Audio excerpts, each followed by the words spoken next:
માણસો એમ કહે છે કે આજે હનુમાનજી છે, ભલે આપણને ભેગા થયા હોય કે ન થયા હોય, પણ આ બધા કામ થાય છે ને એના પ્રતાપથી થાય છે. તો આપણે વ્યામમાં છીએ કે મેં કર્યું, એવું છે નહીં.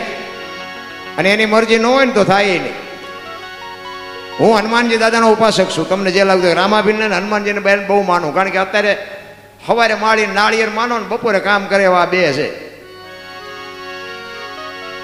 હું હનુમાન ચાલીસા, હું તો બધાને ભલામણ કરું છું કે બાપુ બીજું તમારાથી થાય ન થાય, પણ એક હનુમાન ચાલીસાનો રોજ પાઠ કરજો બાપુ. જિંદગીમાં કોઈ દી મોડો દી ન હોવું ગઈ આપણી ગેરંટી. હું એવો એક દિવસ નહીં હોય કે મેં હનુમાન ચાલીસાનો પાઠ ન કર્યો. કદાચ મારે 2-3 દી બહાર રોકાવાનું હોય ને તો હું ગાડીમાં બેઠો હનુમાન ચાલીસા કરી.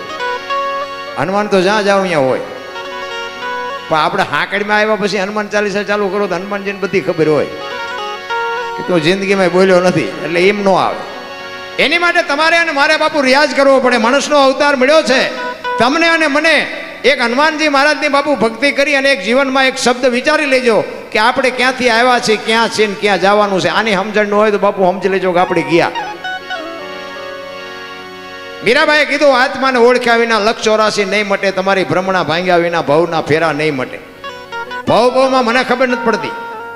જો આ તમને પાછો ખુલાસો કરતો જો માલિકો, આ કર્મની વાત કરી એમાં મને નથી ખબર પડતી, ભવમાં મને નથી ખબર પડતી.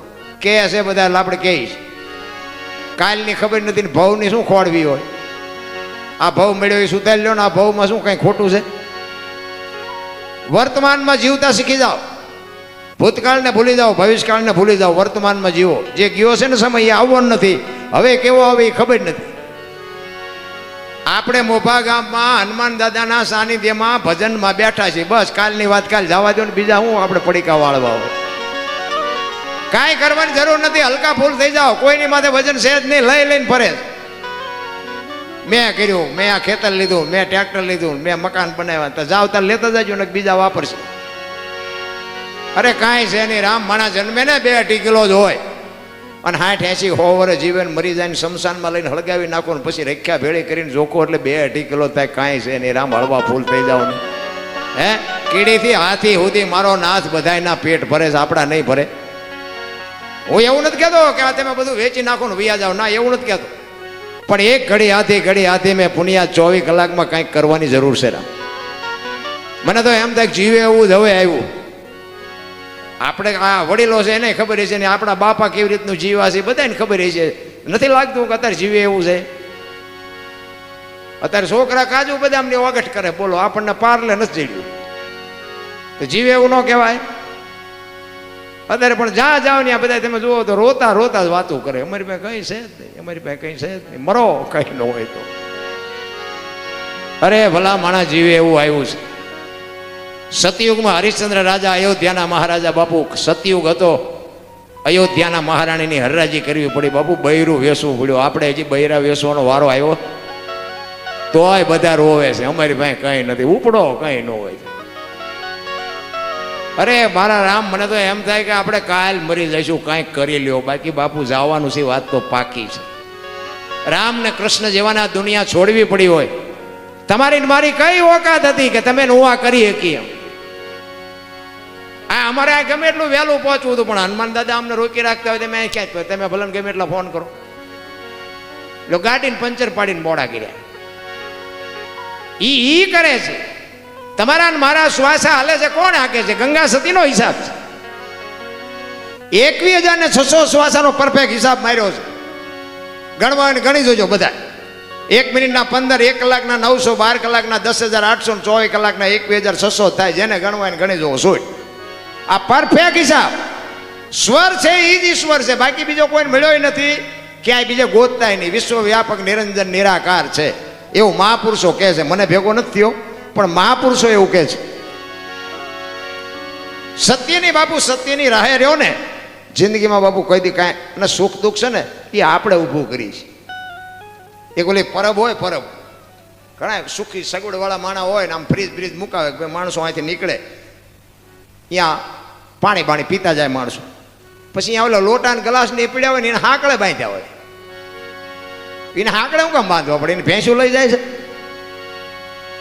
એના ઉપરથી ન ખબર પડે આપણે જેટલા હારા છીએ. હવે ત્યાંથી આપણે એક આંકડીયો ગ્લાસનો કાઢી અને થેલીમાં નાખીને ઘરે લાવવી અને પછી ઘરે કંઈક તકલીફ થાય પછી આપણે દાણા જોરાવ જાય માતાજી ભુવાજી ગ્લાસને ગોઈ દે. એ આપણા ઊભા કરેલા છે માતાજીના અંદર બેઠો છે ને, એ તો સત્ય જ છે. એ તો દાણા જોવે ને માતાજી ભુવાજી કાંઈ નો કે અંદર બેઠો એની તરત કે બોલો ગ્લાસ લાવ્યો છે એ છે. પણ આટલા માણા વચ્ચે બોલી નો કે મેં ગ્લાસ સોર્યો છે. એટલે કરમ ઈશ્વર બાપુ છે ને કૃષ્ણ પરમાત્મા ગીતાજીમાં એ જ કહે છે કે મેં તમને મોકલી દીધા, હું સુખીએ નથી કરતો ને દુઃખીએ નથી કરતો. તમે તમારી હાથે દુઃખ ઊભું કરો છો ને તમારી હાથે સુખ. આવા ધર્મ કાર્ય તમે કરતા હોય અને દુઃખ આવે, પણ કોકના રોલ કરતા હોય દુઃખ આવે. એ તો આપણે કરવાની વાત છે ને, હું કરવું એમ. મહાપુરુષોએ તમને મને બાપુ ખૂબ સંકેત કર્યો છે વાણી રૂપી, પણ આ ભજન ને આ સત્સંગને બાપુ છે ને એમના એકદમ સમજાય એવી વાત નથી. એની માટે બાપુ સદગુરુની જરૂર પડે. આ કોઈ નિશાળમાં યુનિવર્સિટીમાં કોઈ ભણાવતું નથી. આની માટે બાપુ સંસ્કાર જોવે. સંસ્કાર માટે આ આટલા બધા સંખ્યામાં બહેનો છે ને, બહેનોને ખાસ કહું, સંતાન સારા સંતાન માટે બાપુ સંસ્કારની જરૂર છે. અને માં જ આપી શકે, પિતાની તાકાત નથી. માના કોઠામાંથી જ માં ધારે ને એવા આજે દીકરા દીકરી બાપુ આજે થાય, એ માને ખબર હોવી જોઈએ. આ એવો ખોરાક, એવું બોલવું, એવું હાલવું, એવા વિચાર, આ બધો બાળક ઉપર બાપુ પ્રભાવ પડે. અરે હું તો એમ કહું, ઉદરમાં સંતાનનો વિકાસ થતો હોય અને જન્મ થયા પહેલા રામાયણ ને ગીતાના 5-5 પાના વાંચજો, જો આપને ટેકો દે એવું સંતાન ન થાય તો આપણે ભજન ગાવાનું બંધ કરી દઈએ. જરૂર એની છે. વહુ નારો ભેગા પાણીપુરીઓ ખાતા હોય ત્યાં પરજા જેવી થાય. એ પરજામાં કાંઈ બાપુ રાણા પ્રતાપ કે શિવાજીની વાતો ન થાય. મર્યાદા હોય બાપુ. હું તો દીકરીઓને ખાસ કહું, અમુક મારી વાતો કડવી હશે બેનો, પણ મને પછી ન બોલાવો મને કંઈ બહુ ફેર નહીં પડે, કારણ કે હું સાચવી ન કહું એટલું જોડી હનુમાને મને આપ્યું છે. આ પ્રોગ્રામ ઉપર મારું હાલે છે એવું કંઈ છે નહીં, પણ સત્ય છે ને એટલે મને બધા બોલાવે છે. હું સત્ય જ કહું છું. હું આ બહેનોને કહું કે તમે ખાઓ પીઓ વાપરો મોજ કરો, તમને ભગવાને આપ્યું હોય તો હિલોળા કરો, પણ દેહના પ્રદર્શન ન કરો. ફેશનમાં માપ રાખજો, નકર રાવણ મરી ગયા એમમાં ન રહેતા. આ રામાયણનો દાખલો છે ને, હનુમાનજી મહારાજ એક રામાયણનો અદભુત પાત્ર છે. અને સીતાજી કે લક્ષ્મણ રેખાને ઓળંગી ગયા અને હરણ થયું, તો તમે એમ માનો છો સીતાજીમાં શક્તિ નહોતી? હે, મિથિલા નરેશની દીકરી બાપુ અગ્નિનો ગોળો હતો, પણ એ આજની દીકરીને કેળો પાડ્યો કે જે લક્ષ્મણ રેખા ટપી જાય ને એનું આ દુનિયામાં હરણ જ થાય. પછી દીકરી હોય, માં હોય, વહુ હોય, પત્ની હોય કે કોઈ બી હોય, જે લક્ષ્મણ રેખા ટપે એનું હરણ થાય થાય ને થાય. રાવણ મરી ગયા એમમાં ન રહેતા, ગામો ગામ છે. પણ મારો કહેવાનો અર્થ એ છે કે બાપુ દેહના જે પ્રદર્શન ન કરો. તમે શક્તિ છો, આજે બાળીને ભસ્મ કરી દો એ તાકાત છે તમારામાં, પણ તમે તમારી જાતને જો ભૂલી જાઓ તો હવે દુનિયામાં કાંઈ વધે નહીં. સંસ્કાર તો માં આપી શકે. ધરાવીને ધાનનો નીપજે, કોડવીને માડું ન હોય, એ જેહળ જકરા નીપજે, જેની જનેતા હોથલ હોય. હારી મા વગર કોઈ દી હારા દીકરા ન થાય. એની માટે તો બાપુ સંસ્કારનું સિંચન કરવું પડે. એ ભગવાન એક દીકરો દે, એક દીકરો શું અહીંયા ગોદામ છે ત્યાંથી દઈ દે આપણને. એની માટે તો માને વાવણી કરવી પડે. એમ નામ હારા દી બધાને હારા જોવે છે. કોણ કોણ મા બાપ એમ કે મારો દીકરો કોકનું ખૂન કરે જેલમાં જાય? કોણ માગે કે દીકરો? બધાને હારા સંતાનની જરૂર છે, પણ માત પિતા હારા હોય તો સંતાન હારા થાય ને. તમારે મારે વિચારવાની છે. મને તો એમ થાય ખાવા ધાન નહોતું ને તેથી માણાની માનવતા હતી. અત્યારે ભગવાને આપ્યું પછી તમે જુઓ તો એકાબીજાના ટાંટિયા જ તાણે છે. કોઈ આગળ જવા દેવા માગતા જ નથી. મરો પાછા જ પડો, મરો પાછા જ પડો. મોબાઈલ ખોલો તો આપણા જ આપણા ટાંટિયા તાણતા હોય. બોલો કોને કહેવું? અને પહેલા તો બાપુ ખાવા નહોતું ને, પણ તોય માનવતા કેટલી હતી. કોઈ પણના પ્રસંગ હોય ને બાપુ, આપણા ગઈઢ અહીંયા જઈને કે અમે બેઠા છીએ, હો મોજ કરજે, તું ચિંતા ન કરતો. અત્યારે લીધેલા નથી દેતા. લ્યો શું કરવું? એક માણસના બાપુ જીવનનો પરિવર્તન થઈ ગયું. મને એમ થાય કે આટલું બધું ભગવાને ભૂલ કરી, આટલું બધું દેવાની જરૂર જ નહોતી. આ હું શું માછું જ નથી કરી શકતા, એમાં ભજન ચાર કરો. બાથરૂમમાં જાય તો મોબાઈલ હાલો હાલો હાલો, પાલા ઘડીક તો મૂકો, મરી જઈશું આની વાય. આ બાઈક હતી, મોબાઈલ આવ્યા, દી ઉઠી ગયો અને નકરું ખોટું બોલે. આપણે કે હાલો ક્યાં છો? કે મુંબઈ વંડી આડા ઉભા હોય. બોલો, અરે આ માનવતા છે? તમને ને મને જીવન મળ્યું છે મારા રામ. મહાપુરુષો તો એમ કહે છે કે તમને સમજણ ન હોય એ વાત કરો ને તો ભડકા છે, હક નથી કોઈને. અને મારી તો એક જ ભલામણ છે કે બાપુ મા બાપને સાચવજો. હું આવા જે તમે કાર્ય કરો છો એ ખોટા છે એવી મારી વાત નથી, પણ ભલે પછી મા બાપનો વાંક હોય. હું એવું નકરું કહેતો નથી કે છોકરાઓ જ મા બાપને મૂકી આવે છે. ક્યાંક મા બાપે બાપુ એવા હોય કચકચ કચકચ કચકચ કર્યા કરતા હોય, પણ છતાં એવું એ આપણા છે. જે હોય એ જીવાય એટલું જીવવાના ન હોય એને બાપુ આપણે જ નિભાવવા પડે. એટલે મા બાપની સેવા કરજો. વ્યસનથી થોડાક આગા રહ્યો ને મા બાપની સેવા કરો ને કુટુંબ પરિવારમાં એકતા રાખો. બાકી આપણે કોઈ ભલામણ નથી કરતા કે મંદિર બંધાવો ને કથાયું કરો ને ભજન કરો ને આ કરો ને કંઈ કરવાની જરૂર નથી. બધાને ખબર છે આ રામ કથાયું તમારે ત્યાં પર ગમે એમાં અમારે ત્યાં એક ગામ બાકી નથી કથા ન હોય.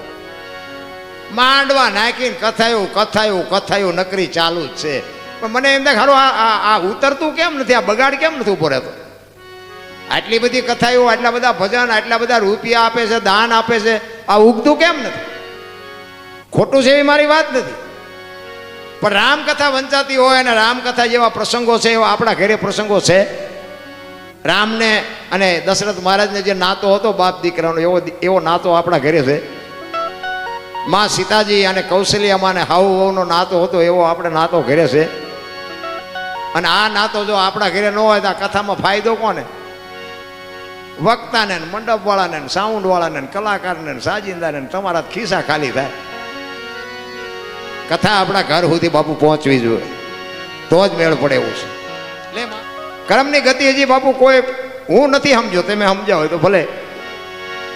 કાંઈ સમજાતું જ નથી. આમ વાતું બધાય કરે ભજન કરો, ભક્તિ કરો, ભજન કરો, પણ ભજન કેમ કરવું? ઊંધા માથે થવું એ પાછો ખુલાસો કોઈ નથી કરતું. ભજન તો કરવું છે, બધાને ભગવાનની જરૂર છે. ભજન કરો, ભજન કરો, ભજન પણ કેવી રીતે કરવું? કર્મની ગતિમાં બાપુ હજી કોઈ સમજે નથી કે આપણે રામચંદ્ર પરમાત્મા કોઈ ગામ એવું નહીં હોય કે રામજી મંદિર ન હોય. આપણે દીવો અગરબત્તી રોજ કરતા આવીશું. એ અખિલ બ્રહ્માંડના માલિકને 14 વર્ષ વનમાં જવું પડ્યું તો એનું શું કર્મ છે? માં ભગવતી સીતાજી મિથિલા નરેશની દીકરી